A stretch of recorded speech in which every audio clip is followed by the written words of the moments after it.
इस वक्त मेरे साथ मौजूद हैं मलूक नागर। मलूक जी, कांग्रेस नेता कह रहे हैं कि अब अगर जयंत चौधरी एनडीए का हिस्सा बनते हैं तो एक तरह से ये तो भारत रत्न की सौदेबाजी होगी।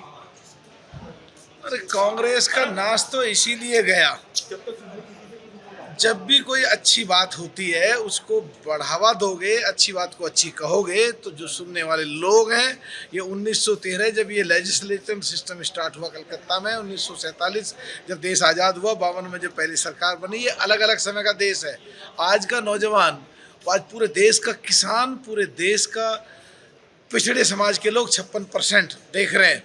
अगर तुम आज भारत रत्न के भी खिलाफ बोलोगे तो तुम्हें वोट कौन देगा? नाश तो तुम्हारा जाना है। क्या सोच रहे हो, क्या कर रहे हो? अरे देश को मजबूत जरूरी है, और देश मजबूत जब होगा जब विपक्ष मजबूत होगा, और विपक्ष मजबूत जब होगा जब विपक्ष की सबसे बड़ी पार्टी कांग्रेस मजबूत होगी। इसी तरह के स्टेटमेंट पे ही तो नाश गया, और मुझे तो लगता है तुम कांग्रेस छोड़ेगी नहीं, 2024 में बहुत भारी मात्रा में बीजेपी की सरकार बना के छोड़ेगी। ऐसे ही स्टेटमेंट देते रहे, ऐसे ही बोलते रहे। लेकिन सबके बीच में जयंत ने जो है राज्यसभा में एक बयान दिया कि सच्चे मायनों में चौधरी साहब की जो सोच है वो मौजूदा सरकार ही पूरी करती नजर आ रही है।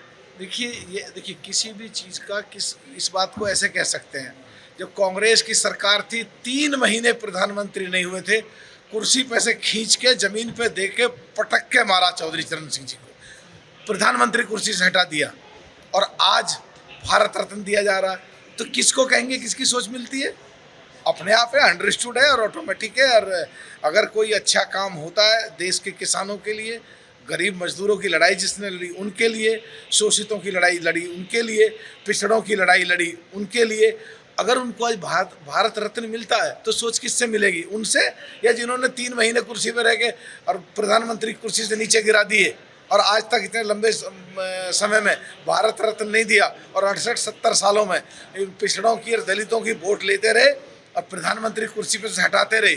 और दलितों में बाबा अम्बेडकर साहब को, जो मसीहा हैं पूरे देश के, जिन्होंने संविधान लिखा, उनको भी 2 बार कांग्रेस ने चुनाव लड़ाया। कांग्रेस की फिसरत ऐसी रही, तो ये कहीं ऐसा ना हो जो बीजेपी वाले कहने कांग्रेस मुक्त भारत हो जाए। यानी साफ तौर पर कांग्रेस के नेता अगर इसी तरीके से बयान देते रहेंगे तो वो ये सुनिश्चित कर देंगे कि बीजेपी की सरकार फिर से बने। ये कहना है मलूक नागर का। अंकित गुप्ता, एबीपी न्यूज़, दिल्ली।